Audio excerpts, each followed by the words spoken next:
വോൾട്ടാസിന്റെ പുതിയ ഹെപ്പ ഫിൽറ്ററുള്ള പൂർണ്ണമായും 6 adjustable tonnage മോഡലുകളിൽ കുളിർമയുള്ള കാറ്റ് നേരെ നിങ്ങളുടെ വീട്ടിൽ. നമസ്കാരം. മലയാള സിനിമയ്ക്ക് ഒരു മാറ്റം സൃഷ്ടിച്ച ഒരു വ്യക്തിയാണ് സന്തോഷ് പണ്ഡിറ്റ്. നമുക്കറിയാം, ഇപ്പോൾ മലയാള സിനിമ വലിയ പ്രതിസന്ധിയിലൂടെ പോകുമ്പോൾ സിനിമ എങ്ങനെ വേണം, പ്രേക്ഷകർ എങ്ങനെ സ്വീകരിക്കണമെന്ന് കാണിച്ചു തന്ന ഒരു വ്യക്തിയാണ്. നമസ്കാരം. നമസ്കാരം. ഞാൻ പറഞ്ഞതിൽ തെറ്റുണ്ടോ? 2011 അല്ലേ ഒരു സിനിമ റിലീസാവുന്നു. ആ സിനിമ സൂപ്പർ ഹിറ്റ് ആവുന്നു അല്ലേ? ആ സിനിമയ്ക്ക് വേണ്ടതെല്ലാം ചേർത്താണ് പ്രേക്ഷകർ മുമ്പിലേക്ക് കൊണ്ടുവന്നത്. 3 തിയേറ്ററുകൾ നമ്മൾ സ്വന്തം റിലീസ് ചെയ്തു. യൂട്യൂബിലൂടെ റിലീസ് ചെയ്ത് സിനിമ എങ്ങനെ വിജയിപ്പിക്കാമെന്ന് കാണിച്ചു തന്ന ഒരു അതുല്യ പ്രതിഭയാണ് താങ്കൾ. ആദ്യം നമ്മൾ ഫസ്റ്റ് തിയേറ്റർ തന്നെയായിരുന്നു. തിയേറ്ററിന് ശേഷമാണ് കേട്ടോ യൂട്യൂബിൽ നമ്മൾ ഓൺലി സോങ്സും ട്രെയിലറേ പോയിട്ടു. അത് ഭയങ്കര ഹിറ്റ് അടിച്ചു. അതൊരു തിരുത്തുണ്ടായിരിക്കും. പക്ഷെ അത് പ്രേക്ഷകർ ഇരു കൈനീട്ടി സ്വീകരിച്ച് സന്തോഷ് എന്ന വ്യക്തിയോട് ഏറ്റവും കൂടുതൽ സ്നേഹം തോന്നിയ പ്രേക്ഷകർക്ക് അങ്ങനെയാണ്. യെസ്, അല്ല സാർ, ഞാൻ പറയുന്നത് സന്തോഷ് പണ്ഡിറ്റ് 2011 ചെയ്തൊരു കാര്യം പറയുന്നു. 2023 ഞാൻ എന്ത് ചെയ്യുന്നു വെച്ച് കഴിഞ്ഞാൽ, കാര്യങ്ങളെ നമ്മൾ ഇപ്പോഴെങ്ങനെ എന്നതിനേക്കാളും ഒരു ശാശ്വതമായ ഒരു കാര്യം എങ്ങനെ, നിങ്ങൾക്കത് ശരിക്കും മനസ്സിലാവണമെങ്കിൽ 2011 ഒരു ഇൻ്റർവ്യൂ എടുത്തു കഴിഞ്ഞാൽ ഞാനത് പറയുന്നുണ്ട്. യൂട്യൂബിൽ നിന്ന് ഇട്ടാൽ പൈസ കിട്ടും. അപ്പോൾ എൻ്റെ ഓപ്പോസിറ്റ് ഇരിക്കുന്നുണ്ട്, ഒരിക്കലുമല്ല, യൂട്യൂബിൽ നിന്ന് പൈസ കിട്ടില്ല. ഇന്ന് നിങ്ങൾ കാണുമ്പോൾ നിങ്ങൾക്ക് ചിരി വരും. ഞാൻ പറഞ്ഞു, ചേട്ടാ അതിനിങ്ങനെ ഒരു ഓപ്ഷൻ ഉണ്ട്. ഞാൻ പറഞ്ഞു ശരിയല്ല. 2011 വരെ സത്യം പറഞ്ഞ യൂട്യൂബ് ഫ്രീ ആണെന്ന് വിശ്വസിച്ച മഹാന്മാരാണ് ഇവർ. അപ്പം ഞാൻ പറഞ്ഞു അത് ഇങ്ങനല്ല. അപ്പോൾ അവിടുന്ന് പറഞ്ഞാണേ, അത് ഇന്നായിട്ടൊന്ന് കമ്പയർ ചെയ്യണം. പിന്നെ ഞാൻ പറഞ്ഞു, നിങ്ങൾക്ക് നല്ല ബുദ്ധി ഉണ്ടെങ്കിൽ ഇനി അങ്ങോട്ട് സോഷ്യൽ മീഡിയയുടെ കാലമാണ്. 2011 പറഞ്ഞത്. ഞാൻ പറഞ്ഞു, നിങ്ങൾക്ക് നല്ല തെളിഞ്ഞ ബുദ്ധി ഉണ്ടെങ്കിൽ നിങ്ങൾക്ക് വേണമെങ്കിൽ ഒരു സിനിമ റിലീസ് ചെയ്യുന്നതിന് മുമ്പ് തന്നെ പൈസ ഉണ്ടാക്കാം. അപ്പോൾ ഓപ്പോസിറ്റിൽ ഇരിക്കുന്നവർ, ചിലപ്പോൾ മറ്റുള്ള ഫാൻസുകാരോ എനിക്കറിയില്ല, വാട്ടവർ. അപ്പോൾ അവർ പറഞ്ഞു, സിനിമ തിയേറ്ററിൽ നിന്ന് മാത്രമാണ് കളക്ഷൻ. എൻ്റെ ഓപ്പോസിറ്റിലുള്ളവർ പറഞ്ഞതാണ്. സോഷ്യൽ മീഡിയ അത് ചില ആളുകൾ എന്തോ ചെയ്യുന്നു. തിയേറ്റർ അല്ലാതെ എവിടെ നിന്നും പൈസ കിട്ടൂല അന്ന് പറഞ്ഞതാ. ഇന്ന് 2023 പല സംവിധായകരും എടുത്തോ, ഞങ്ങളുടെ സിനിമ തിയേറ്ററിലൊന്നല്ല റിലീസ്. അപ്പോൾ എവിടെയാണ് അത്? OTT, YouTube, something. അപ്പോൾ ഇവരൊരു അല്ല, പടം ഇറങ്ങുന്നതിന് മുമ്പ് ഞങ്ങൾക്ക് പൈസ കിട്ടി. ഇതൊക്കെ 2011 സന്തോഷ് പണ്ഡിറ്റ് പറഞ്ഞ കാര്യമാണ്, തെളിയിച്ചാ. അപ്പോൾ ഇവർ പറയും അതെങ്ങനെയാണ്? അല്ലാതെ ഈ OTT പ്ലാറ്റ്ഫോം തന്നെ സംഭവമുണ്ട്. അപ്പം നിങ്ങളൊരു നിശ്ചിത പൈസയ്ക്ക് കാണുമ്പോൾ ഒരു പൈസ ഞങ്ങൾക്ക് കിട്ടും, അല്ലെങ്കിൽ സബ്സ്ക്രിപ്ഷൻ എടുത്താൽ. ചേട്ടാ ഇത് തന്നെയല്ലേ യൂട്യൂബ് അന്ന് പറഞ്ഞത്? അതെന്താ പറഞ്ഞത്? നിങ്ങളൊരു പാട്ട് കാണുമ്പോൾ യൂട്യൂബ് മുതലാളി അയാളെ വീട്ടിൽ നിന്നല്ല നിങ്ങൾക്ക് തരുന്നത്, അതിലൊരു പരസ്യം ഇടുന്നുണ്ട്. അയാൾ ഒരു 3 രൂപയാണ് ഒരു പരസ്യത്തിൻ്റെ വാങ്ങുന്നു വിചാരിച്ചോ. അയാൾ എന്ത് ചെയ്യും? അത് 5 പൈസ, അല്ല നമുക്ക് മനസ്സിലാവുന്ന ഭാഷയിൽ പറയാണ്, 5 പൈസ നിങ്ങൾക്ക് തരും. മറ്റൊരു ഭാഷയിൽ പറഞ്ഞാൽ 1,00,000 ആളുകൾ, കാരണം പരസ്യത്തിൻ്റെ ശൈലിയെല്ലാം മാറി. ഇവിടെയുള്ളവർക്ക് ഇവർ പരമ്പരാഗത രീതിയിൽ ചിന്തിച്ചതാണ്. ശരിക്കും പറഞ്ഞാൽ സന്തോഷ് പണ്ഡിറ്റ് ഇവരും തമ്മിലുള്ള പ്രശ്നം വെച്ചാൽ, സന്തോഷ് പണ്ഡിറ്റ് അപ്ഡേറ്റ് ആയിട്ട് കാര്യങ്ങളൊക്കെ കണ്ടു, ഇവർ പരമ്പരാഗതമായി കണ്ടു. ഓരോ കാര്യം ഇവരെങ്ങനെ കണ്ടതെന്നുള്ളത് അത് ഇന്ന് നിങ്ങൾക്ക് അന്നത്തെ വീഡിയോ ഇന്ന് കാണുമ്പോൾ നിങ്ങൾക്ക് ശരിക്കും സന്തോഷം. അന്ന് നിങ്ങൾക്ക് ചിലപ്പോൾ സന്തോഷ് പണ്ഡിറ്റ് പറഞ്ഞത് ശരിയാണ്. ഇവർ പരമ്പരാഗതമായി വിശ്വസിച്ച കാര്യം വെച്ച് കഴിഞ്ഞാൽ സിനിമയിൽ വരുമാനം എന്ന് പറഞ്ഞാൽ തിയേറ്റർ മാത്രം. ഞാൻ ഒരു തെറ്റ് നല്ലട്ടോ വരുന്നത്, ഒരു അപ്ഡേറ്റ് ആവാത്തതിൻ്റെ പ്രശ്നമാണ്.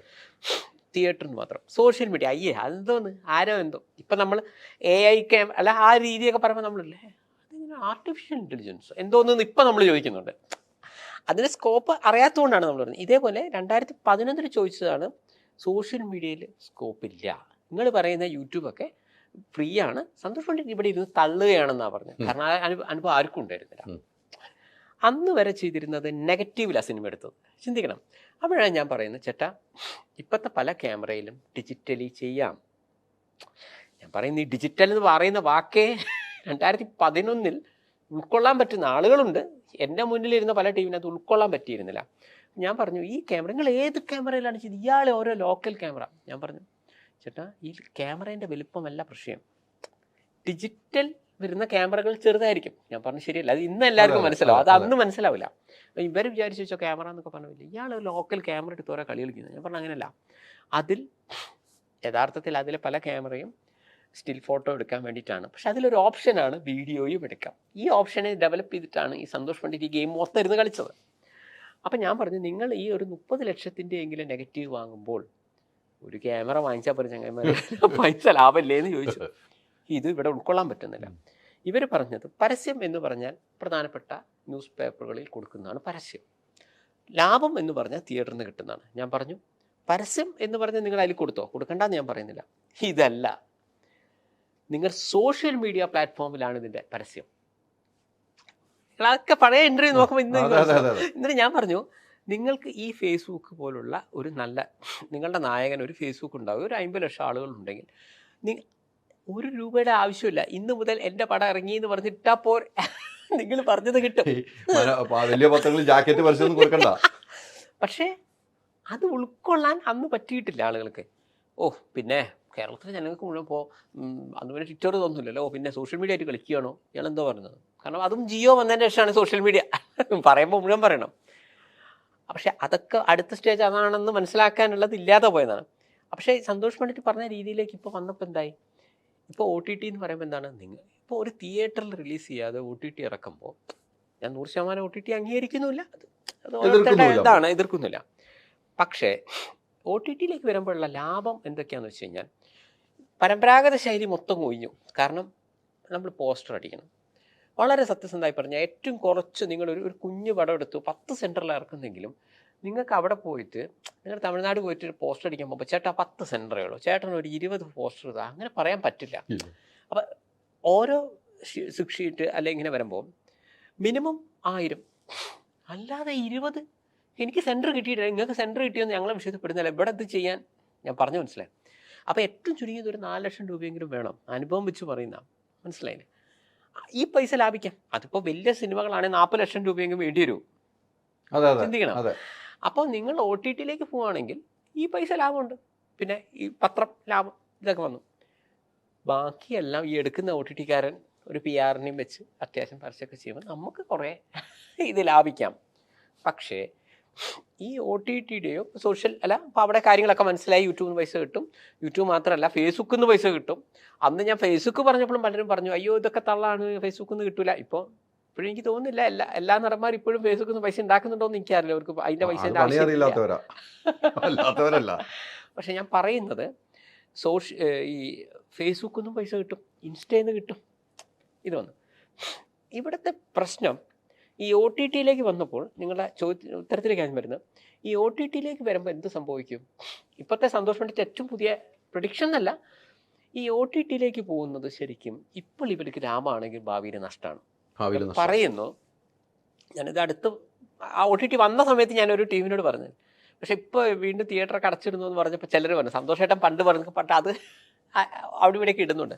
സന്തോഷ് പണ്ഡിറ്റ് OTT വന്ന അന്ന് ഈ OTTയെ കുറിച്ച് പറഞ്ഞത് നോക്കുമെന്ന്.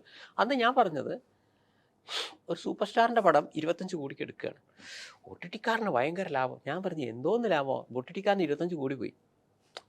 ആളുകൾക്ക് മനസ്സിലാവുന്നില്ല. ഞാൻ പറഞ്ഞു OTT എങ്ങനെയാണ് വരുന്നത് വെച്ച് കഴിഞ്ഞാൽ അതിൻ്റെ സബ്സ്ക്രിപ്ഷനിലൂടെയാണ് അവർ ജീവിച്ചു പോകുന്നത്. അപ്പോൾ ഒരു സൂപ്പർ സ്റ്റാറിൻ്റെ ഒരു പടം എടുക്കുമ്പോൾ അപ്പോൾ അവർ കരുതുന്നതാണ് കൂടുതൽ ആൾക്കാർ ഈ സിനിമ കാണാൻ വേണ്ടി, ഈ പുതിയ പ്ലാറ്റ്ഫോമാണ് ആളുകളൊക്കെ മനസ്സിലാക്കി വരുന്നുള്ളൂ, സബ്സ്ക്രൈബായിട്ട് വരികയാണെങ്കിൽ അല്ലെങ്കിൽ 1500 രൂപ വെച്ചിട്ട് 1 ലക്ഷം ആളെന്ന് പറഞ്ഞാൽ വലിയ പൈസയാണ്. പക്ഷേ ഈ സിനിമ എടുക്കുന്നതിലൂടെ ഇത്രയും പേര് സബ്സ്ക്രൈബ് ചെയ്യണം.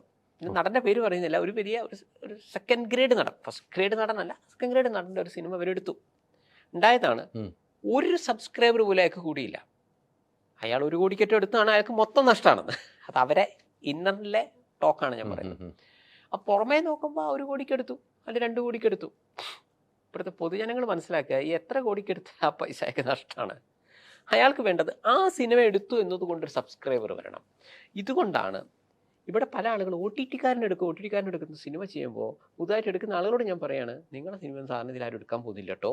കാരണം സ്റ്റാറുകളുടെ സിനിമയ്ക്കല്ലേ അങ്ങനെ ഒരു പ്രാന്തായിട്ട് നമ്മൾ എടുക്കുകയുള്ളൂ, സബ്സ്ക്രൈബ് ചെയ്യുള്ളൂ. അത് 1500 രൂപ എടുത്തിട്ടാണ് സബ്സ്ക്രൈബ് ചെയ്യാൻ. അപ്പം ആ രീതിയിൽ നടക്കില്ല. അതുകൊണ്ടാണ് അധികം ഫേമസ് അല്ലാത്ത ആരുടെയും സിനിമ OTT പൈസ കൊടുത്തെടുക്കാത്തത്. ഇനിയെങ്കിലും മനഃശാസ്ത്രം മനസ്സിലാക്കണം.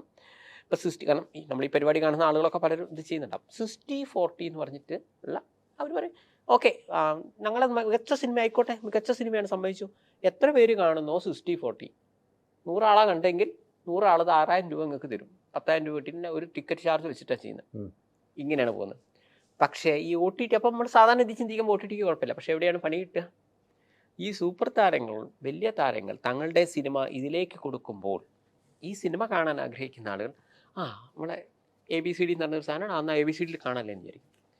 ഇങ്ങനെ വരുമ്പോൾ ഈ സിനിമാ സംസ്കാരം ഇവിടെ മാറും. ഇതാണ് OTT വന്ന അന്ന് ഞാൻ കൊടുത്തൊരു ഇൻ്റർവ്യൂ നിങ്ങൾക്ക് കണ്ടാൽ ഞാൻ പറയും OTT നിങ്ങൾക്ക് പണിയാണ്, നിങ്ങളോടുള്ള സ്നേഹം കൊണ്ടല്ല എടുക്കുന്നത്.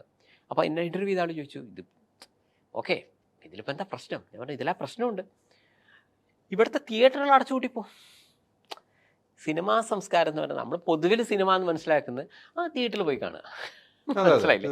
അത് ഈ സോഷ്യൽ മീഡിയ വരുന്നതിന് അതാണ് എൻ്റെ മുന്നിലിരുന്ന ആളുകൾ അന്ന് പറഞ്ഞ് തെറ്റെന്ന് പറയുന്നില്ല, അവർക്ക് അതിനെക്കുറിച്ച് അപ്ഡേറ്റ് അല്ലാത്തതുകൊണ്ടാണ്. അവർ പറഞ്ഞത് കറക്റ്റാണ്. സിനിമ എന്ന് പറയുമ്പോൾ അവർ നെഗറ്റീവാണ്. ഒരു സിനിമ എന്ന് പറഞ്ഞാൽ അതിലൊരു പാട്ട് എന്ന് പറഞ്ഞാൽ തിയേറ്ററിൽ പോയി കാണുന്നത്, ആ നല്ല പാട്ടില്ലേ, നല്ല സിനിമ അല്ലേ എന്നാണ് കാണുന്നത്. അതാണ് ഞാൻ പറഞ്ഞത് ഇത് ഇങ്ങനെ അല്ലട്ടോ വരാൻ പോകുന്നതെന്ന് അന്ന് പറഞ്ഞത്. ഈ OTT വരുമ്പോൾ എന്ത് സംഭവിക്കുന്നു?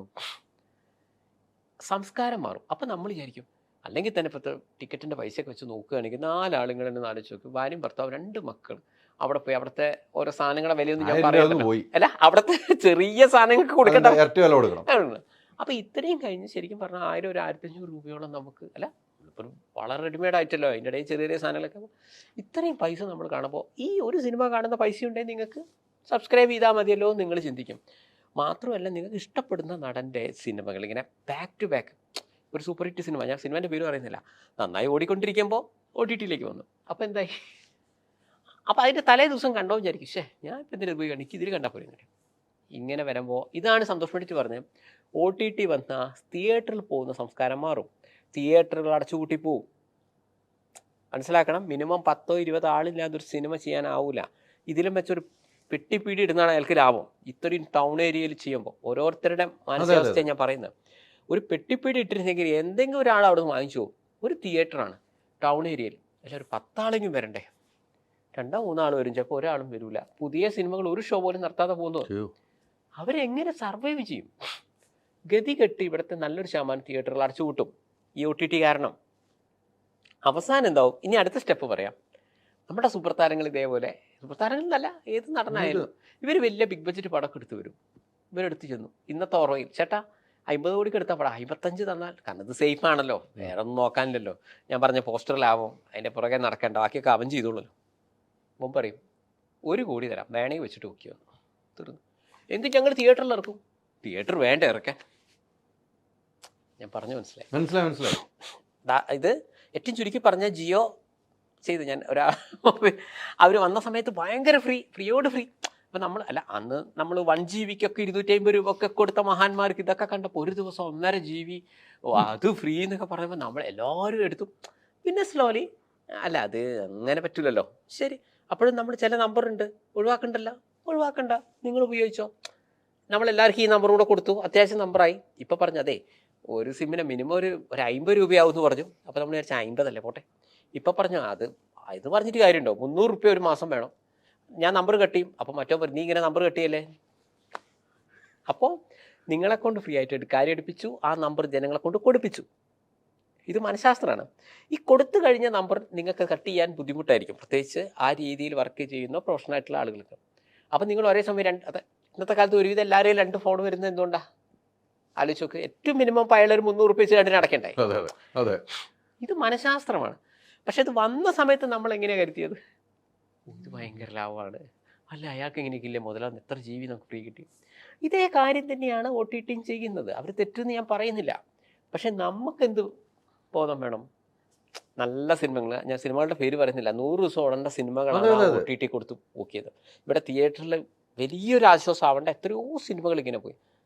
ഇത് പോകുമ്പോൾ എന്താണ്, തിയേറ്റർ അടച്ചുകൂട്ടും. ഈ തിയേറ്റർ ഉണ്ടെങ്കിലേ നമ്മളുള്ളൂ. ചുരുക്കം പറഞ്ഞാൽ എന്തായി, അങ്ങനെ ഒരു സിറ്റുവേഷൻ വെറുതെ റെഡിമെയ്ഡായിട്ട് ആലോചിച്ചു. അപ്പം നിങ്ങൾ ചിലവാക്കിയത് 50 കോടിക്കാണ്. നിങ്ങൾ കേരളത്തിൻ്റെ തിയേറ്ററിൽ ഇടുന്നു. ഇനി തിയേറ്റർ എന്താവുന്നില്ല, ഞാൻ മുൻകൂട്ടി പറയാണ്, മലയാള സിനിമ 90% മരിച്ചു കഴിഞ്ഞു. ഞാൻ എൻ്റെ അഭിപ്രായമാണ് 2023 സന്തോഷത്തോടെ, നിങ്ങൾക്ക് ഒരു 5 കൊല്ലം കഴിഞ്ഞ് ഈ ഇൻ്റർവ്യൂ എടുത്താൽ മനസ്സിലാവും. 90% മലയാള സിനിമ തീർന്നു, ഇനി 10% ബാക്കിയുള്ളൂ. ഇപ്പോൾ ഇവിടെയുള്ള തിയേറ്ററുകാരുടെ ഭൂരിഭാഗം അവസ്ഥ വെച്ചാൽ പലരും ശരിക്കും തിയേറ്ററൊക്കെ ഒന്നും കൂടെ അടിപൊളിയാക്കി, ശരിക്കും ആ കൊറോണ പീരീഡിൻ്റെ തൊട്ടുമുമ്പൊക്കെ ചെയ്ത തിയേറ്ററുകാരൊക്കെ കാര്യം എന്ന് പറഞ്ഞാൽ ആത്മഹത്യയുടെ വക്കിലാണ്. ഈ പൈസ മാസം അടയ്ക്കേണ്ട ബാങ്കിൽ. ഈ വർഷം 250 പടങ്ങൾ ഇറങ്ങിയത്. രോമാഞ്ചം 2018 പിന്നെ പ്രളയം, ആ ഒരു സംഭവം അല്ല അതൊന്നല്ല ഞാൻ പറയുന്നത്. തിയേറ്ററുകാർക്ക് എന്തെങ്കിലും കിട്ടിയത്. അല്ലെങ്കിൽ പിന്നെ കേരളത്തിലെ പ്രശ്നങ്ങൾ തീർക്കണമെങ്കിൽ, സിനിമാ പ്രശ്നം തീർക്കണമെങ്കിൽ രാജമൗലി സാർ എല്ലാ മാസവും പടം എടുക്കേണ്ടി വരും. RRR-ഉം ബാഹുബലി എല്ലാ മാസവും ഇതേപോലത്തെ സിനിമകൾ എടുക്കുക. വിജയും സൂര്യയൊക്കെ എല്ലാ മാസവും ഓരോരോ പടം ഇറക്കുകയാണ് ഒരു പരിധി വരെ ഒപ്പിച്ചു കൊണ്ടുപോകാം. എന്നിട്ട് മലയാള സിനിമ വെച്ചിട്ട് ഇവർക്ക് മുന്നോട്ട് പോകാൻ പറ്റില്ല. 250 സിനിമ 2 സിനിമ വിജയിച്ചു എന്ന് പറഞ്ഞാൽ നിങ്ങൾ തന്നെ ഒന്ന് ആലോചിച്ച് നോക്കുക. അപ്പോൾ ഈ തിയേറ്റർ അടച്ചുപൂട്ടി പോയാൽ ഇവിടെ വരുന്നു ഇനി മൾട്ടിപ്ലക്സ് മാത്രമേ കേരളത്തിലുണ്ടാവുള്ളൂ. നമ്മൾ സാധാ തിയേറ്റർ എന്ന സാധനം ഉണ്ടാവില്ല. കാരണം നിങ്ങൾ ഈ കപ്പൽ പോലത്തെ തിയേറ്ററൊക്കെ അതൊക്കെ 1970-ലും 1980-ലും, കാരണം വേറെ വിനോദ ഉപാധികൾ ഇല്ലാത്ത സമയത്താണത്.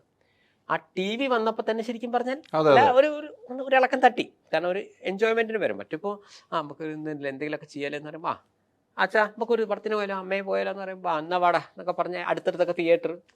ഇപ്പോൾ ഒരു സിനിമ എന്ന് പറയുമ്പോൾ തന്നെ ഒന്നെങ്കിൽ ലോങ്ങിലാണ് വരുന്നത് ഒന്ന്. പിന്നെ ഒരു സൂപ്പർ ഹിറ്റ് സിനിമേൻ്റെ ഒക്കെ ഒരു അവസ്ഥ എങ്ങനെ നോക്കുകയാണെങ്കിൽ ഒറ്റ അടിക്ക് തന്നെ ഇത്രയും സെൻട്രലിലേക്ക് ഒരിപ്പോൾ 4 ആഴ്ചക്ക് അപ്പോഴേക്കും ഇവർക്ക് OTT കൊടുത്തല്ലേ പറ്റും. അങ്ങനെ ഒരാഴ്ചയിൽ തന്നെ ആ സിനിമ നിങ്ങൾ കാണണം. എല്ലാവരും നല്ല അഭിപ്രായം പറഞ്ഞു. മനുഷ്യന്മാരെ കാര്യമില്ലേ, നമ്മൾ നല്ല ജോലീൻ്റെ തിരക്ക്, അല്ലെങ്കിൽ ഞാൻ പറഞ്ഞു ശരിയല്ലേ, ചിലപ്പോൾ ഒരാൾക്ക് സുഖമില്ലാത്ത അവസ്ഥ, അങ്ങനെ പല അവസ്ഥ കൊണ്ട് നമുക്ക് ഈ ആഴ്ചയോ അല്ലെങ്കിൽ ഈ ഒരു മാസമോ ഈ സിനിമ കാണാൻ പറ്റിയില്ല വിചാരിച്ചു. നിങ്ങൾക്ക് വരുന്ന അതിനുശേഷം ഈ പടം ഇല്ല തിയേറ്ററിൽ. അതേസമയം മുമ്പത്തെ അവസ്ഥയിലാണെങ്കിൽ ഞാൻ പറയുന്നത് ഒരു 80 90 ഒരു പടം ഇറങ്ങി, നല്ല പടം കേട്ടോ കാണാം, അത് 100-ാം ദിവസം അവിടെ ഉണ്ട്, 80-ാം ദിവസം, നമുക്ക് ഏതെങ്കിലും ഒരു ദിവസം അവിടെ പോയി കണ്ടു. ഇനി അവിടെ മിസ്സായാലും നിങ്ങളെ വീട്ടിൻ്റെ അടുത്ത് ആ ഷോ വരുന്നുണ്ട്, അതിൻ്റെ അപ്പുറമുള്ള തിയേറ്ററിലുണ്ട്. അപ്പം നമുക്ക് ഇപ്പോൾ എല്ലാവരും ഒരു സിനിമ 2ാം പ്രാവശ്യം കാണാൻ നിങ്ങൾക്ക് സമയമില്ല, കാരണം അപ്പോഴും പടം മാറിയിട്ടുണ്ടാവും. ഇതൊക്കെ ടോട്ടലി ആ സിനിമയ്ക്ക് നഷ്ടമല്ലേ വരുത്തുന്നത്, നിങ്ങൾ അർഹിച്ച സാധനമില്ലേ നിങ്ങൾക്ക് മിസ്സാവുന്നത്. അപ്പോൾ ഇവിടെ ഇനി ഇത് സൂപ്പർ താരങ്ങളോ ബിഗ് ബഡ്ജറ്റ് സിനിമകളുടെ കാര്യമാണ് പറയുന്നത്. ചെറിയ ബഡ്ജറ്റിൽ എടുക്കുന്ന സിനിമക്കാർക്ക് ഇത് വലിയ പ്രശ്നമല്ല. ഇതാണ് 2011 സന്തോഷ് പണ്ഡിറ്റ് പറഞ്ഞ കാര്യം. ദാറ്റ് ഈസ്, നിങ്ങൾ നിങ്ങളുടേതായ ഒരു ഫോളോവേഴ്സിനെ ഉണ്ടാക്കുക, വലിയ പൈസ മുടക്കാതെ സിനിമ എടുക്കുക, അത് OTT കൊടുത്താലും. കാരണം അത് ഏത് കാലത്തും, ഞാൻ പറയുന്നു, ഏത് കാലത്തും ഒരു പടത്തിന് ചേട്ടാ ഒരു 50 ലക്ഷം 1 കോടി എന്ന് പറഞ്ഞാൽ അത് ഏത് സമയത്തും അവർ അതിൻ്റെ ബിസിനസ് നമുക്കത് ഓക്കെയാണ്. ഈ 100 കോടി 200 കോടി പറയുമ്പോഴാണ് അവർക്കും ഇത് വരുന്നത്. മാത്രമല്ല ഇനി അവൻ്റെ ഇത് കിട്ടിയില്ലെങ്കിൽ പോലും നിങ്ങൾക്ക് യൂട്യൂബ്, ഫേസ്ബുക്ക്, ഇൻസ്റ്റാഗ്രാം ഇത് വന്നു. ഞാൻ പറഞ്ഞ ശരി, കാരണം ആ പൈസയല്ലേ അവർക്ക് റിട്ടേൺ ആവശ്യമുള്ളൂ. നിങ്ങൾ 20 ലക്ഷത്തിന് എടുത്തെങ്കിൽ അറ്റ്ലീസ്റ്റ് 20 ലക്ഷം എന്ന് പറയുന്നത് ഈ രീതിയിൽ നല്ല കണ്ടന്റ് നല്ലതാണ്. നിങ്ങൾക്ക് ആളെ പിടിക്കുമെങ്കിൽ എത്ര വലിയ നടനും വേണമെന്നില്ല, നല്ല സ്ക്രിപ്റ്റും അത്യാവശ്യം മാർക്കറ്റ് ചെയ്യാനുള്ള ബുദ്ധിയും ബോധം നിങ്ങൾക്ക് ഉണ്ടായാൽ മതി. ഇതാണ് കുറച്ചുകൂടെ സേഫ്. എല്ലാവരും അത് ചെയ്യണമെന്ന് ഞാൻ പറഞ്ഞിട്ടില്ല. സന്തോഷ് പണ്ഡിറ്റ് എന്തുകൊണ്ട് ഈ ഒരു വഴി, നിങ്ങൾക്ക് ഏത് വഴിയാണോ നിങ്ങൾക്ക് തോന്നിയത് ആ വഴി എന്തുകൊണ്ട് തിരഞ്ഞെടുത്തു എന്ന് വെച്ച് കഴിഞ്ഞാൽ ആ വഴിയാണ് ഭാവിയിലേക്കുള്ളത്. കറക്റ്റ്, ഞാൻ ചെയ്ത് കറക്റ്റ് അല്ലേ. ഇപ്പോൾ 10 ലക്ഷം എനിക്ക് ഫോളോവേഴ്സ് ഉണ്ട്, ഞാൻ അഹങ്കാരം പറയില്ല. നിങ്ങൾ എൻ്റെ ഏത് വീഡിയോ എടുത്ത് നോക്ക്, 31 ലക്ഷം 56 ലക്ഷം. കാരണം അപ്പോൾ നിങ്ങൾ ഇതിന്ന് ഇപ്പോൾ ഇത്ര പൈസ കിട്ടാണ്ടോ? ഞാൻ പറഞ്ഞു ചേട്ടാ അധികമൊന്നും കിട്ടാനില്ല, 1 ലക്ഷത്തിന് 5000 വിചാരിച്ചു, 10 ലക്ഷം ആൾ കണ്ട 50,000 കിട്ടി. ആകെ ഒരു സിനിമേൻ്റെ ഒരു വീഡിയോ ആണ് 100 ഒരു സിനിമ കട്ട് ചെയ്ത്. ചിലത് എല്ലാം അങ്ങനെ പോകണമെന്നില്ല, ചിലത് നന്നായി പോകും. അപ്പോൾ എങ്ങനെ പോയാലും നമുക്ക് ഈ മുതൽ മുടക്ക് പിടിക്കാം. ഞാൻ ഇവിടെ തിയേറ്ററേ നോക്കുന്നില്ല, തിയേറ്ററിൽ നിന്ന് എനിക്ക് കിട്ടുന്നത് ബോണസാണ്. ഇതാണ് സംഭവം. ബാക്കിയുള്ളവർ തിയേറ്റർ മെയിനും ഈ സോഷ്യൽ മീഡിയ ബോണസുമാണ്. സന്തോഷ് പണ്ഡിറ്റിനെ സോഷ്യൽ മീഡിയ മെയിനും തിയേറ്റർ ബോണസും. പക്ഷെ ഞാൻ എന്നും സേഫ് സൈഡിൽ കളിക്കും. അപ്പം ഇത് വേറെ ഒരു നടൻ ഇത് പറ്റൂല. കാരണം അവർ വാങ്ങുന്ന പൈസ തന്നെ 6 കോടി ഇതൊക്കെയാണ്. അപ്പോൾ അത് സോഷ്യൽ മീഡിയയിൽ എന്ത് അലോക്യം പറഞ്ഞാലും കിട്ടില്ല. അപ്പോൾ ഇതെന്ത് സംഭവിക്കും? ഈ ബിഗ് ബഡ്ജറ്റും മറ്റുള്ള സിനിമകൾ ഒരു 5-10 വർഷത്തിന് ശേഷം മലയാള സിനിമയിൽ ഒരു ബോധമുള്ളവൻ ഒരു ബിഗ് ബഡ്ജറ്റ് പടം എടുക്കാത്ത അവസ്ഥ വരും. കാരണം അത് ഇപ്പോൾ ഓക്കെയാണ് കേട്ടോ, ഇന്നത്തെ ദിവസങ്ങൾ ഓക്കെയാണ്. ഈ OTTക്ക് മതിയായ സബ്സ്ക്രൈബേഴ്സ് വന്നു. എക്സാമ്പിൾ, കേരളത്തിൽ 50 ലക്ഷം ആൾക്കാരാണ് സിനിമ കാണുന്നവരുണ്ട്. ഈ 50 ലക്ഷം ആൾക്കാർ സബ്സ്ക്രൈബ് ചെയ്തു സങ്കല്പിച്ചു. അന്ന് മുതൽ ഇവൻ്റെ പടം എടുത്താലും പുതിയ സബ്സ്ക്രൈബേഴ്സ് വരാനില്ല, ഓൾറെഡി ഉള്ളവരേ ഉള്ളൂ. മാക്സിമം ഈ പടം വരുന്നില്ലെങ്കിൽ എന്താണ് ആൾക്കാർ ചോദിക്കും, ചേട്ടാ ഈ സിനിമ എന്താ വരാത്തത്? തിയേറ്ററിൽ വന്നതിന് ശേഷം ഞങ്ങൾ ഇടാമെന്ന് കരുതി, തീർന്നു. തിയേറ്റർ ഇവിടെ വേണ്ടേ? വെറും മൾട്ടിപ്ലസ് വരുമ്പോൾ എന്താണ്, ഞാൻ മൾട്ടിപ്ലസിനെതിരല്ല. ഇവിടെ സാധാരണക്കാരൻ എങ്ങനെ അവിടെ റീച്ച് ചെയ്യാൻ പറ്റും? അതെ, അവിടെയാണ് വരുന്നത്. ഈ മൾട്ടിപ്ലസ് എത്ര എണ്ണം പൂട്ടിപ്പോയിട്ടുണ്ട്? എത്രയോ പൂട്ടിപ്പോയി. ഈവൻ എറണാകുളം അടക്കമുള്ള സ്ഥലങ്ങളിൽ. കാരണം വെച്ചാൽ 100 സീറ്റുള്ളൂ. ഈ 100 സീറ്റ് അവിടെ അയാൾ പറയും ഈ 100-ൽ ഒരുത്തനെങ്കിൽ വരണ്ടേ, തീർന്നു. അപ്പോൾ ഇതിൻ്റെ റൂട്ട് കോസ് എന്താണ്? OTT പോലത്തെ ഒരു പ്ലാറ്റ്ഫോം വരുമ്പോൾ ശരിക്കും പറഞ്ഞാൽ ആരും അതിനെ ആ രീതിയിൽ പ്രോത്സാഹിപ്പിക്കരുതായിരുന്നു. ഇപ്പോൾ സത്യം പറഞ്ഞാൽ ആലോചിക്കും, ഇപ്പോൾ സിനിമാ സംസ്കാരം മാറിയില്ലേ? ഇപ്പോൾ സിനിമ 2 ദിവസം അടച്ചിട്ടു. ഇപ്പോൾ ഞാൻ ട്രെയിനിൽ വരുമ്പോൾ 7-8 അടക്കായിരുന്നു. അപ്പം ഞാൻ ഇങ്ങനെ ജസ്റ്റ് ഈ സിനിമ അല്ല, ഞാൻ പറഞ്ഞത് 2 ദിവസം ഇങ്ങനെ അടച്ചിട്ട കാര്യം പറഞ്ഞപ്പോൾ ആൾക്ക് പറയാം, ഓ അവൻ തുറന്നാലും കണക്കാം. അല്ല, ഞാൻ നോക്കുന്ന ഒരു ട്രെയിനിലെ ഒരു അതിൽ പോലെ ആളുകൾ പറഞ്ഞു അവൻ സ്ഥിരമായിട്ട് അടച്ചിട്ടോട്ടെ. ഞാൻ വിചാരിക്കും, അപ്പോൾ ആ അറ്റ്ലീസ്റ്റ് ഒരു ചർച്ചയിൽ പങ്കെടുക്കുമ്പോൾ ഒരുത്തനെ പോലും ആ 2 ദിവസം അടച്ചിട്ട് കഷ്ടായില്ലേ എനിക്ക് സിനിമ കാണാൻ പറ്റിയില്ലല്ലോ എന്ന് ഒരുത്തൻ പോലും പറയുന്നില്ല. അതെ അതെ. അല്ല ആലോചിച്ച് നോക്ക്, ഇതേ കാര്യം ഈ കൊറോണ പീരീഡിൽ, ഞാൻ മനഃശാസ്ത്രമാണ് പറയുന്നത്, കൊറോണ പീരീഡിൽ മദ്യം നിർത്തി എന്ന് പറഞ്ഞപ്പോൾ ചിലർ ആത്മഹത്യ ചെയ്തു. പോട്ടെ, ഇവിടെ തിയേറ്റർ അടച്ചിട്ടു, ഏതെങ്കിലും ഒരാൾ ആത്മഹത്യ ചെയ്തോ? ഇതൊന്നും ഈ സിനിമയൊന്നും അത്യാവശ്യമല്ല. നമ്മൾ വളരെ ബുദ്ധിപൂർവ്വം മുൻകൂട്ടി കാര്യങ്ങളെ കണ്ടു കളിച്ചില്ലെങ്കിൽ, ഞാൻ OTT കൊടുക്കണ്ടെന്നല്ല ഞാൻ പറയുന്നത്, ആ സംസ്കാരത്തിലേക്ക് വഴുതി മാറാതെ നമ്മൾ നോക്കേണ്ട നമ്മൾ ഉത്തരവാദിത്തമായിരുന്നു. നമ്മൾ ചെയ്ത എന്താണ്, നല്ല കിടിലൻ സിനിമകൾ നിങ്ങൾ അവിടേക്ക് കൊടുത്തു. അത് കണ്ട് ആസ്വദിച്ച ജനങ്ങൾ വരും. വെറുതെ ഇനിയിപ്പോൾ ഒരു നല്ല സിനിമ ഇറങ്ങി ഇങ്ങോട്ട് വരിക, നല്ല പടം, അപ്പം നിങ്ങൾ ആലോചിക്കും 2 ആഴ്ച കഴിഞ്ഞാൽ അതിപ്പോൾ OTT വരില്ലേ? എല്ലാവരും ചിന്താഗതി അതാണ്. അങ്ങനെ വരുമ്പോൾ എന്താണ്, പിന്നെന്താ, ഞാനിപ്പോൾ എക്സ് എന്ന് പറഞ്ഞ നടൻ്റെ അടുത്ത ആരാധകനാണ്. എക്സ് ഏത് പടമായാലും ഞാൻ തിയേറ്ററിൽ പോയി കണ്ടു. എൻ്റെ എക്സിന് ആദ്യത്തെ ദിവസം എത്ര കിട്ടി. അത് ചെറിയ ശതമാനം ആളുകളല്ലേ അങ്ങനെയൊക്കെയുള്ളൂ. ജനറലി ഒരാൾ എങ്ങനെയാണ്, പല ജോലിൻ്റെ ഇടയിലല്ലേ ഇത് ചെയ്യുന്നത്. 100%. അപ്പോൾ ഈ 2017 ശരിക്കും സന്തോഷം വേണ്ടിയിട്ട് ചെയ്തത് 2023 2030 മുൻകൂട്ടി കണ്ട് ചെയ്ത കാര്യങ്ങളാണ്. അത് അന്ന് പലർക്കും മനസ്സിലായി. ഇപ്പോഴും ഞാൻ OTT കുറിച്ച് പറഞ്ഞപ്പോൾ അന്ന് ഈ 2 വർഷം മുമ്പ് അതിൻ്റെ അടിയിൽ കമൻറ്റ് ചെയ്തിട്ടുണ്ട്, സന്തോഷ് പണ്ഡിറ്റ് പറഞ്ഞോളൊന്നുമല്ല, OTT വന്നിച്ചിട്ട് മലയാള സിനിമയ്ക്ക് ഒരു പ്രശ്നവും ഇല്ല എന്ന് പറഞ്ഞതിന് ഇപ്പം മറുപടി കിട്ടിയില്ലേ? പക്ഷെ ആ കമൻറ്റ് എഴുതിയവനിപ്പം മറുപടി കിട്ടിയില്ലേ? ആലോചിച്ചു. അതേപോലെ ഇപ്പം ഞാൻ പറയുന്നത് ഒരു 5 കൊല്ലം കഴിഞ്ഞാൽ മൾട്ടിപ്ലസ്. ഇനി അപ്പോൾ എന്ത് സംഭവിക്കും? കേരളത്തിൽ ഇപ്പോൾ സിനിമ എങ്ങനെ വരാൻ പോകുന്ന അറിയോ? ഞാൻ മുൻകൂട്ടി പറയാം. ഇംഗ്ലീഷിലെ നല്ല കിടിലം സിനിമകൾ, ഹിന്ദിയിലെ കിടിലം സിനിമകൾ, തെലുങ്കിലെ രാജമൗലിൻ്റെ അങ്ങനെയുള്ള ബിഗ് ബഡ്ജറ്റ് സിനിമകൾ, വെറും ബിഗ് ബഡ്ജറ്റ് സിനിമ പ്ലസ് നമ്മളെ താരങ്ങളുടെ ഏതെങ്കിലും ബിഗ് ബഡ്ജറ്റ് വന്നാൽ വന്നു, ഇങ്ങനെയായി ഇത് മാറും. അപ്പം ടോട്ടൽ ഈ കഥയിൽ ആർക്കാ നഷ്ടം? ചെറിയ താരങ്ങൾ എന്ത് ചെയ്യും? അതുകൊണ്ടാണ് എല്ലാവരും നിർമ്മാതാക്കളായത്. അപ്പം അന്ന് ഞാനിതൊക്കെ ചെയ്യുമ്പോൾ ഇവൻ നിർമ്മിക്കുന്നു, ഇവൻ അത് ചെയ്യുന്നു. ഇപ്പം ഇവിടെ ഉള്ളവർക്ക് എന്താ ചെയ്യുന്നത്? അവരും നിർമ്മിക്കുന്നു, അവരും സംവിധാനം ചെയ്യാൻ നോക്കുന്നു. ഇത് തന്നെയല്ലേ സന്തോഷമുണ്ട്. അതെന്തുകൊണ്ട് വരുന്നു? ഒരു നിർമ്മാത ഒരു നല്ലൊരു സിനിമയെ നിങ്ങളിപ്പോൾ സൂപ്പർ സ്റ്റാറാണ്, നിങ്ങൾക്ക് 6 കോടി, ഇയാളെയും ചിലപ്പോൾ മര്യാദയ്ക്കല്ല, ഫുള്ള് കിട്ടണം എന്നില്ല, വാട്ടവർ. അതേസമയം നിങ്ങൾക്കൊരു സാറ്റലൈറ്റ് റൈറ്റ് അല്ലെങ്കിൽ നിങ്ങൾക്ക് OTT ഇത്ര പൈസ തരാമെന്ന് പറഞ്ഞാൽ നിങ്ങളിപ്പോൾ എന്താ ചിന്തിക്കുക? നിങ്ങൾക്ക് 6 കോടി ഉണ്ടാവും. നിങ്ങൾ ഏതെങ്കിലും ഇഷ്ടപ്പെട്ട സംവിധായകനെ വിളിക്കുന്നു, ചുറ്റും നിങ്ങൾ 1 കോടിക്ക് പടം ചെയ്യുന്നു, അവിടെ കൊണ്ടിട്ട് 20 കോടിക്ക് കൊടുക്കുന്നു. അതല്ലേ ലാഭം? 2 പ്രശ്നമാണ്. അതേസമയം ബിഗ് ബഡ്ജറ്റ് പടം വന്നു 100 കോടിയാവും, അവിടെ നിങ്ങൾ ഇളകി അത് നമുക്ക് ചെയ്യാം എന്ന് പറഞ്ഞാൽ നിങ്ങൾ നിർമ്മാതാവായിട്ട് ഇത് ചെയ്യും. കാരണം നഷ്ടം വന്നാൽ നിങ്ങൾ ട്രൗസർ കയറുന്ന നിങ്ങൾക്കറിയാം. ഇതാണ് സംഭവം. അപ്പോൾ ബിഗ് ബഡ്ജറ്റ് പടങ്ങൾ താരങ്ങൾ എന്ത് ചെയ്യുക? മറ്റുള്ളവൻ്റെ പടത്തിൽ അഭിനയിക്കുക. പൊട്ടിയ അയാൾ കുടുംബം ആത്മഹത്യ ചെയ്യുകയോ ജീവിക്കുകയോ എന്തോ ചെയ്യട്ടെ. പക്ഷേ ലോ ബഡ്ജറ്റ് സിനിമകളും ഫീൽ ഗുഡ് സിനിമകളും നമ്മൾ തന്നെ ചെയ്യാം. അപ്പം നമുക്ക് ആ കിട്ടുന്ന പൈസ മൊത്തം വന്നു. അതാണ് ഇപ്പം എല്ലാ നടന്മാരും നിർമ്മാതാക്കളെ ശരിക്കും പറയാൻ സന്തോഷ് പണ്ഡിറ്റിൻ്റെ ആ ശൈലിയല്ലേ ടോട്ടലി ചെയ്തിരിക്കുന്ന എല്ലാവരും. അല്ല അങ്ങനെ വെറുതെ ഇനി ഒരു വിഷയത്തെക്കുറിച്ച് പറയുമ്പോൾ നമ്മളെപ്പോഴും അതിൻ്റെ പ്ലസ് മൈനസ് മാത്രമല്ല അതിനെങ്ങനെ ഓവർകം ചെയ്യാമെന്ന് കൂടെ പറയണം. അതാണ് അല്ലാണ്ട് വെറുതെ അതിനെ ഇട്ട്. അപ്പം ഞാൻ പറയുന്നു, ഇപ്പോഴും കംപ്ലീറ്റ് കൈവിട്ടിട്ടില്ല, വേണമെങ്കിൽ ചെയ്യാം. എഴുതി വെച്ചോ, മലയാള സിനിമ രക്ഷപ്പെടാൻ ഒറ്റ വഴിയുള്ളൂ, ഇതിൻ്റെ ഡ്യൂറേഷൻ കുറയ്ക്കുക. ഞാൻ പറയുന്നത് ഒരു എഴുതി തീർത്ത സ്ക്രിപ്റ്റിലെ സിനിമ ചെയ്യുമെന്ന് ഇവിടുത്തെ നിർമ്മാതാക്കൾ താരങ്ങളൊക്കെ ഒന്ന് താരങ്ങളെ വരുമ്പോട്ടെ, അവർക്ക് പിന്നെ പടം പൊട്ടിയാലും ഇല്ലെങ്കിലും. ഇപ്പം ഞാൻ സൂപ്പർ സ്റ്റാറാണ്, എനിക്കിപ്പോൾ പടം വിജയിച്ചാലും പരാജയപ്പെട്ടാലും എനിക്കൊരു പൈസ കിട്ടില്ല. എനിക്കിപ്പോൾ എന്ത് നടിക്ക് കിട്ടും, ക്യാമറമാനെ കിട്ടും, മേക്കപ്പ് മാനെ കിട്ടും, അല്ലെങ്കിൽ യൂണിറ്റ് അംഗങ്ങൾക്ക് കിട്ടും, പറ്റിച്ചു പോകണേ വേറെ വിഷയം കേട്ടോ. ഞാൻ പറഞ്ഞ സാധാരണ ഇതിൽ കൊടുക്കുന്നവരാണ് കിട്ടും. നഷ്ടം പറഞ്ഞാൽ ഈ നിർമ്മാതാവിനെ വരുന്നുള്ളൂ, അല്ലാണ്ട് താരങ്ങൾക്ക് നഷ്ടം. അപ്പോൾ ബോധം ആർക്ക് വേണം? നിർമ്മാതാവിന് വേണം. ഈ നിർമ്മാതാക്കളായ ആൾക്കാരോട് എനിക്ക് പറയണത്, നിങ്ങൾ ഒരു 1.5 മണിക്കൂറിൻ്റെയൊക്കെ സിനിമയാക്കുക. അതിനനുസരിച്ച് കറക്റ്റ് സ്ക്രിപ്റ്റ് ചെയ്യേണ്ടത് ഞാനൊക്കെ ചെയ്താൽ ഞാൻ സ്ക്രിപ്റ്റ് എഴുതി ഞാൻ ശരിക്കും അഭിനയിച്ചു പോകും. എൻ്റെ വീട്ടിൽ തന്നെ മറ്റുള്ളവർ എന്നിട്ട് അതിൻ്റെ മുകളിൽ എഴുതും 25 സെക്കൻഡ്, മറ്റു ആർട്ടിസ്റ്റുകളെ നമ്മൾ അഭിനയിച്ചു പോകും, ഞാൻ ചെയ്തു പോകും 50 സെക്കൻഡ്. ഇങ്ങനെയാണ് ഞാൻ 2 മണിക്കൂർ 40 മിനിറ്റാണ് എൻ്റെയൊക്കെ വരുന്നത്. ആ 2:40 കൃത്യം വരും. അതിൽ പാട്ടിൻ്റെ എക്സ്ട്രാ ടൈം എഴുതി സ്റ്റണ്ട് സീൻ വെച്ചിട്ട് ഞാൻ 2:40. അതുകൊണ്ടാണ് സന്തോഷ് പണ്ഡിറ്റ് ഒരു സിനിമ ചെയ്യുമ്പോൾ ഒരിക്കലും ഒരു സീന് പോലും ഞാൻ കട്ട് ചെയ്യുന്നില്ല. ഞാൻ പറഞ്ഞു മനസ്സിലായി. ഇവിടെ എന്താണ് സംഭവിക്കുന്നത് ഞാൻ മനസ്സിലാക്കിയതാണ്. എത്രയോ ആളുകൾ നിങ്ങളൊരു 2.5 മണിക്കൂറിൻ്റെ പടത്തിന് 5 മണിക്കൂർ എടുത്തിക്കും, പിന്നെ അത് കട്ട് ചെയ്യണമല്ലോ ഭഗവാനെ, ഇത് നല്ലൊരു പണിയാണ്. എന്നിട്ട് അവിടെ നല്ല ഒരു താരത്തിൻ്റെയൊക്കെ ഫുള്ള് കട്ടാവും. നിങ്ങൾ പല ഇൻ്റർവ്യൂവിലും കണ്ടിട്ടുണ്ടോ, ഞാൻ അഭിനയിച്ചു എൻ്റെ ഒന്നും കാണുന്നില്ലേ എന്നൊക്കെ പറഞ്ഞു. വലിയ താരങ്ങളാണ് പറയുന്നത്. ഇങ്ങനെ ഫുള്ള് ഫുട്ടേജ് കട്ട് ചെയ്യണം. ആ നിർമ്മാതാവിൻ്റെ നഷ്ടം ആലോചിച്ചൊക്കെ. 2.5 മണിക്കൂറിൻ്റെ പടം ഒരു സംവിധായകൻ 5 മണിക്കൂർ എടുക്കുന്നു. 50 ദിവസം കൊണ്ട് തീരേണ്ട സിനിമ 100 ദിവസമായി. ഈ 50 ദിവസം വന്ന നഷ്ടം ആര് കൊടുക്കും? ഞാൻ പറഞ്ഞു മനസ്സിലായി. അപ്പോൾ ശരിക്കും എന്താ വേണ്ടത്? എഴുതി തീർത്ത സ്ക്രിപ്റ്റ്. ഞാൻ പറയുന്നത് മലയാള സിനിമ കംപ്ലീറ്റ് കൈവിട്ടിട്ടില്ല പറഞ്ഞിട്ട് കാര്യമില്ല കേട്ടോ, ഞാൻ പറയുന്നതൊക്കെ വേസ്റ്റാണ്.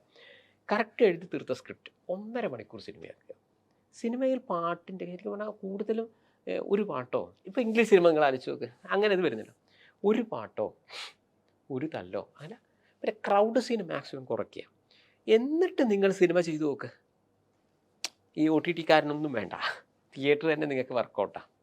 കാരണം അപ്പോൾ ഇത്രയും ദിവസങ്ങൾ വരില്ല. ഞാൻ പറയുന്നത് ഇവിടുത്തെ ഒരു സൂപ്പർ സ്റ്റാറിനെ വെച്ചിട്ടൊരു സൂപ്പർ സംവിധായകൻ 11 ദിവസം കൊണ്ടിട്ടൊരു സിനിമ ചെയ്തിട്ടുണ്ട്. ഓ ശരി, അത് അവരെ പൈസയ്ക്കാണ് ഇത്, അവനവൻ്റെ പൈസയ്ക്ക് ഞാൻ പോകട്ടെ. അപ്പം ഞാൻ പറയുന്നത്, അപ്പം അങ്ങനെ സിനിമ ചെയ്യാം തീർച്ചയായിട്ടും. റൂമിൻ്റെ ഉള്ളിലും ഫ്ലാറ്റിൻ്റെ ഉള്ളിൽ മാത്രമാക്കി ചെയ്യാം. അല്ല അതല്ല ജി, ഞാൻ പറയുന്നത് പല സ്ഥലങ്ങളാണെങ്കിലും നിങ്ങൾക്ക് വേണമെങ്കിൽ 15 ദിവസം കൊണ്ടൊക്കെ സിനിമ ചെയ്യാൻ പറ്റും. കറക്റ്റ് 7 മണിക്ക് സ്റ്റാർ എത്തണം, 9 മണി വരെ 7-9 നമ്മളെ കണക്ക്.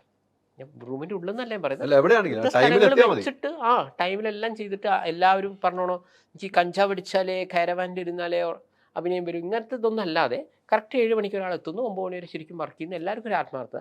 ഇതൊക്കെ തന്നെയാണ് എൻ്റെ ചോറെന്ന് മനസ്സിലാക്കി പോവുകയാണെങ്കിൽ അതാണ് അടുത്ത് ഞാൻ പറയുന്നത്. ഒരു സിനിമ 15 to 20 ദിവസത്തെ ഷൂട്ട് തീർന്നിരിക്കണം, അല്ലെങ്കിൽ അതിൻ്റെ ഒരു ഉത്തരവാദിത്വം ഒരുത്തരം വേണം. ഈ ആത്മാർത്ഥത ഇല്ലായ്മയാണ് ഈ സിനിമയെ തകർക്കുന്നതെന്ന് ഇവിടെ തോന്നിയിട്ടില്ലേ? തീർച്ചയായിട്ടും ഈ ആർട്ടിസ്റ്റുകളുടെ ആത്മാർത്ഥത ഇല്ലായ്മ.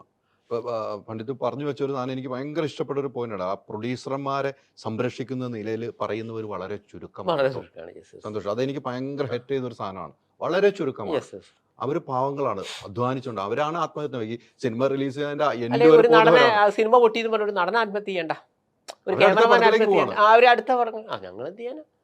മാത്രമല്ല പൊട്ടിക്കഴിഞ്ഞാൽ നമ്മളെ നടന്റെ ഒരു ഡയലോഗ്, സംവിധാനം ശരിയല്ല, ഞങ്ങൾ പറഞ്ഞു ഒന്നും നിർമ്മാതാവ് മുഴുവനായി തന്നിരുന്നില്ല, അതുകൊണ്ട് അതിന്റെ ക്വാളിറ്റിയെ ബാധിച്ചു. ഇനി വിജയിച്ചാൽ എൻ്റെ സിനിമ ഹിറ്റായി, ഇനി മുതൽ ഞാൻ 6 കോടി എന്നുള്ളത് 16 കോടി ആക്കുന്നു. വിജയിച്ചാൽ ഫുൾ ഉത്തരവാദിത്വം നടന്. നായികനെ കുറിച്ചൊന്നും പിന്നെ ആരും പറയല്ല, നായിക എന്തോ ചെയ്യട്ടെ. നിങ്ങൾ സന്തോഷ് പണ്ഡിറ്റിൻ്റെ ഏതെങ്കിലും ഒരു സിനിമ അതിൽ പോസ്റ്റർ ശ്രദ്ധിക്കണം, സന്തോഷ് പണ്ഡിറ്റിനോടൊപ്പം ആ നായികയുടെ ഫോട്ടോ ഞാൻ കൊടുക്കാം. നിങ്ങൾ എൻ്റെ ഏതെങ്കിലും ഒരു സോങ് കാണും, ഒരു ലവ് സോങ് എടുത്തോ, 90ഓളം സോങ് ഉണ്ട്. അത് സന്തോഷ് പണ്ഡിറ്റിന് ഓവർ ഇമ്പോർട്ടൻസ് കൊടുക്കുന്ന ഒരു സാധനങ്ങളൊക്കെ ഉണ്ടാവില്ല. അപ്പോൾ ആ കുട്ടിക്കാണ് ഞങ്ങൾക്ക് ഇമ്പോർട്ടൻസ് കൊടുക്കുക. നമ്മളെ കേരള സംസ്ഥാനത്ത് നിങ്ങൾ എൻ്റെ ഏത് സിനിമ എടുത്ത് നോക്കുക, ആ നായിക കഥാപാത്രം ഉണ്ടെങ്കിൽ ആ സിനിമ അങ്ങനെ ഉണ്ടാവില്ല.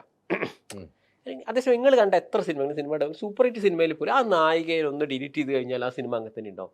കാരണം നായകനിൽ തുടങ്ങി നായകൻ്റെ ഹീറോയിസം, നായകൻ്റെ കാട്ടിക്കൂട്ടിൽ, ഇതിൻ്റെ ഇടയിൽ നായികൻ്റെ റോൾ എന്താണെന്നറിയോ, 2 പാട്ട്, ഡാൻസ്, ഒരു ഡപ്പാങ്കൂത്ത്, ഇതൊക്കെയാണ് നായിക. അവസാനം നായകനെ കല്യാണം കഴിക്കുന്ന സംതിങ് അല്ല. ചില സിനിമകളുണ്ട്, ഞാൻ പറയുന്നത് നല്ലൊരു ശതമാനം സിനിമകൾ ഇങ്ങനെയാണ് വരുന്നത്. അപ്പോൾ ഇവിടെ പെൺകുട്ടികൾക്കൊന്നും ഒരു പ്രാധാന്യമില്ല. ഇതുകൊണ്ട് എന്ത് സംഭവിക്കും, ഈ സ്ത്രീ ഓഡിയൻസും ബാക്കോട്ട് പോകും.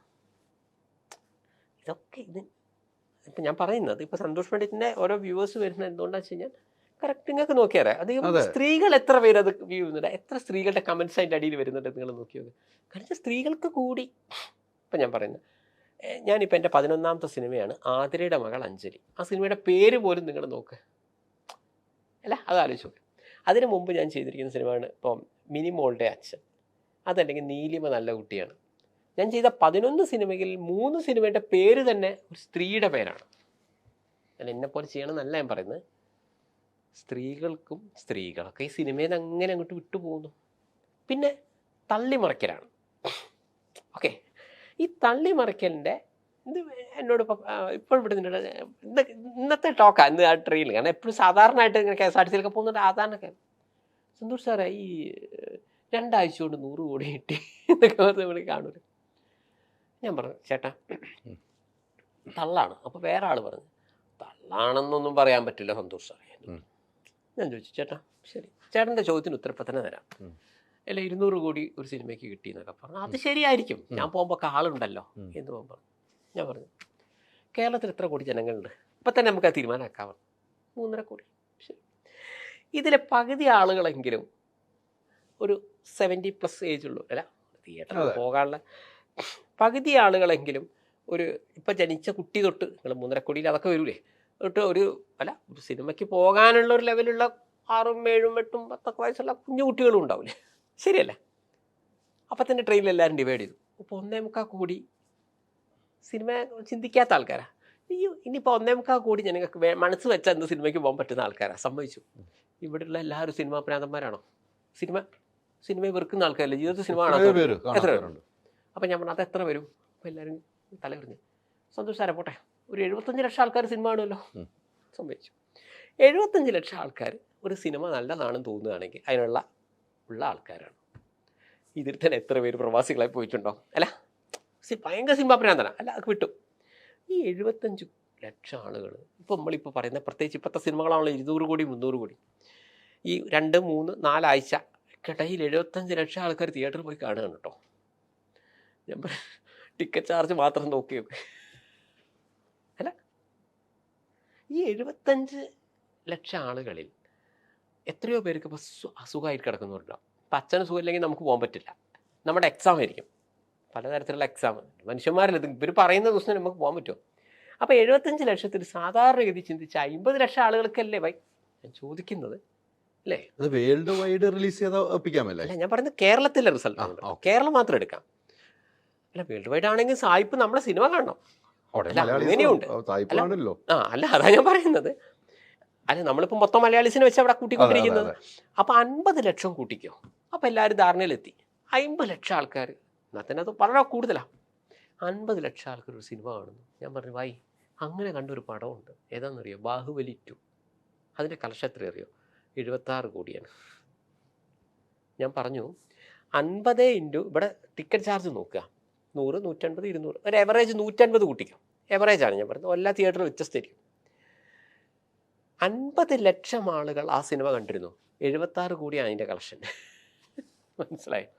കാരണം അപ്പം എന്നോട് ചോദിച്ചു, ബാഹുബലിൻ്റെ ആൾ കറക്റ്റാണോ പറഞ്ഞത്? ഞാൻ പറഞ്ഞു, അതേ കറക്റ്റാണ് പറഞ്ഞത്. കാരണം പ്രഭാസിനെ ഇവിടുത്തെ നിർമ്മാതാക്കളെ ആകർഷിപ്പിച്ച് അടുത്ത പടം ചാക്കിട്ട് പിടിക്കേണ്ട ഗതികേടില്ല, അതുകൊണ്ട് പ്രഭാസ് ഉള്ളതാ പറഞ്ഞത്. ഞാൻ പറഞ്ഞു, മനസ്സിലായി? 50 ലക്ഷം ആളുകൾ കാണുന്ന സിനിമയ്ക്ക് അത് ബാഹുബലി 2 എത്രമാത്രം ഓടി എന്നുള്ളത് ഈ പരിപാടി കാണുന്നവർക്ക് ഞാൻ വിട്ടു. അല്ല, 50 ദിവസം പോലും ഫുള്ളിൽ ഓടിയ പടാ. അല്ല, ലോജിക്കലി ചിന്തിക്കൂ, 75 കോടിയല്ലേ വരുള്ളൂ. ഞാൻ ചോദിക്കുന്നു, അപ്പം 50 ലക്ഷം ആളുകൾ ഒരു സിനിമ കാണുകയാണെങ്കിൽ, അല്ല 75 ലക്ഷം ആളുകൾ കാണും. ചേട്ടാ, അത് ഒരിക്കലും നടക്കൂല. ഓരോ മനുഷ്യന്മാർക്ക് എക്സാമിൻ്റെ പല പല ആവശ്യങ്ങൾ, എന്തെല്ലാം കാര്യങ്ങൾ വരുന്നുണ്ട്. ആ സമയത്ത് ഇവർ പറയുന്നത്, അത് ഞാൻ പറയുന്നത്, പ്രത്യേകിച്ച് ഇപ്പോഴത്തെ സിനിമ എത്രയാ അഭിനയിച്ചു വെച്ച സിനിമ താരങ്ങൾ പോലും സിനിമ കാണുന്നില്ല. അപ്പം ഞാൻ പറയുന്നു, സാധാരണഗതിയിൽ കേരള സംസ്ഥാനത്ത് 50 ലക്ഷമാണ് മാക്സിമമാണ്. ആ ബാഹുബലി 2 ആണ് മാക്സിമം. 50 ലക്ഷം ആളുകൾ ഇവിടെ കാണുള്ളൂ. മലയാളത്തിൽ നിന്ന് ഒരു സിനിമയ്ക്ക് കളക്ട് ചെയ്യാവുന്ന മാക്സിമം 75 കോടിയാണ്. പിന്നെ നിങ്ങൾ പറഞ്ഞ കാര്യം മറ്റുള്ള സ്റ്റേറ്റിൽ അത്, പക്ഷേ നമ്മളെ ഈ 3.5 കോടിയിൽ ഇതൊക്കെ വരുന്നുണ്ട് പോട്ടെ. എന്നാലും അവിടെ നിന്നോ സാറ്റലൈറ്റോ OTT കിട്ടില്ലേ എന്ന് ചോദിച്ചാൽ അത് മാക്സിമം 100 കോടീൻ്റെ ഇതിൽ വരും, എല്ലാ ബിസിനസ്സും അടക്കം. അതിൻ്റെ അപ്പുറത്തേക്കൊന്നും പോകില്ല. ഇനി കേൾക്കുന്ന ആൾക്കാരുടെ ഇതിലേക്ക് പറയുകയാണ്, നീ 100 കോടി കിട്ടി വിചാരിച്ചോ, നിങ്ങൾ വിചാരിച്ചെന്താ 100 കോടി കൊണ്ട് ഇയാൾ പുട്ടടിച്ചു പോകുന്ന? 50% ഇതല്ലേ, 50-50 അല്ലേ? നിങ്ങൾക്കറിയാലോ തിയേറ്ററിൽ വരുന്നത്. അപ്പം തന്നെ ആദ്യം തന്നെ ടാക്സ് കൊടുക്കണം. 25% ടാക്സ് പോയി. അല്ല പോട്ടെ, GST 20% കൂട്ടിക്കാം, 80 ലക്ഷം. 50-50 തിയേറ്ററുകാരൻ ഇത്രയും വലിയ സാധനം തുറന്നു വെച്ചിട്ട് അയക്ക് കൊടുക്കണം. അപ്പോൾ 40 ലക്ഷമായി. ഈ 40 ലക്ഷം 10 കോടിക്കെടുത്തു, 40 ലക്ഷം, 30 കോടി നിങ്ങളുടെ ലാഭം. ഇൻകം ടാക്സ് എത്ര അടയ്ക്കണം? 30 കോടീൻ്റെ. അല്ല, നമ്മൾ എന്തെങ്കിലും വിളിച്ചു പോകുമ്പോൾ, അതായത് 100 കോടി ഇവിടെ കളക്ട് ചെയ്യുന്ന സിനിമയ്ക്ക് യഥാർത്ഥത്തിൽ ആ പ്രൊഡ്യൂസർക്ക് 30 കോടിയേ കിട്ടുന്നു. അയാളുടെ ലാഭം 20 കോടിയാണ്. ഇതാണ് സത്യം. ഇഷ്ടമുണ്ട് വിശ്വസിച്ചോ. ഞാൻ പറയുന്നത്, അത്യാവശ്യം ഹിറ്റായ ഒരു സിനിമയുടെ നിർമ്മാതാവ് പറഞ്ഞിരുന്നു അവർക്ക് 25 കോടി രൂപ കളക്ട് ചെയ്തു. അതാണ് കറക്റ്റ്. അത് കൃത്യമാണ്. അതായത് ഇനിയെങ്കിലും മനസ്സിലാക്കുക, അത്യാവശ്യം ഒരു ഹിറ്റായ ഒരു സിനിമയ്ക്ക് ഇവിടെ കിട്ടുന്നത് 25 കോടിയാണ്. നല്ല ഹിറ്റായി പോകുന്നത് 50 കോടിയാണ്. നമ്മുടെ ബാഹുബലി 2 പോലെ സൂപ്പർ ട്യൂപ്പർ അതങ്ങനെ വരുന്നുണ്ടോ എന്ന് എനിക്കറിയില്ല, അപൂർവമായി വരുന്ന സിനിമയ്ക്ക് കിട്ടുന്ന 25 കോടിയാണ് കേരള കളക്ഷൻ. ബാക്കിയെല്ലാം തള്ളാണ്. ഞാൻ മനസ്സിലാക്കി. ഹലോ, എനിക്ക് അഭിനയിക്കണം എന്നുണ്ട് സാർ. നിങ്ങളെ പേരെന്താ? സന്തോഷ് പണ്ഡിറ്റ്. സാർ ആരുടെ അസിസ്റ്റൻ്റ് ആയിരുന്നു? തീർന്നു. ഞാൻ ആരുടെ ഒരു സിനിമ സെറ്റ് ഉണ്ടില്ല എന്നറിയാൻ പറ്റും കുട്ടീനോട്. ഞാനില്ല, ഞാനിപ്പോൾ ആദ്യമായിട്ട് ഫസ്റ്റ് സിനിമയാണ്. ആരും അസിസ്റ്റൻ്റ് ഒന്നും ആയില്ല. ഇല്ല.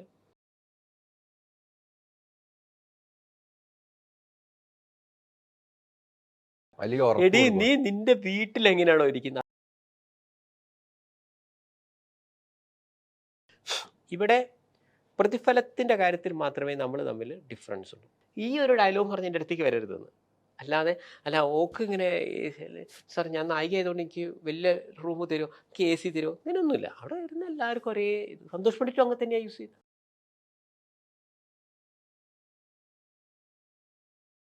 മലയാള സിനിമ തെലുങ്ക് സിനിമയുമായിട്ടൊക്കെ ഇംഗ്ലീഷ് സിനിമയുമായിട്ടൊക്കെ ഒരു കറക്റ്റായി നിൽക്കണം. നിങ്ങൾ ഈ ഒരു 5 ലക്ഷത്തിന് പടം, ഇതൊക്കെ അവർ കേട്ടാൽ എന്ത് വിചാരിക്കും? മോശപ്പെട്ട മെസ്സേജ് അയച്ചു, സന്തോഷേട്ടൻ്റെ വില്ലനാണ് എന്ന് പറഞ്ഞാൽ ഞാൻ പെട്ടു. ഇതിനെക്കാട്ടി നല്ലത്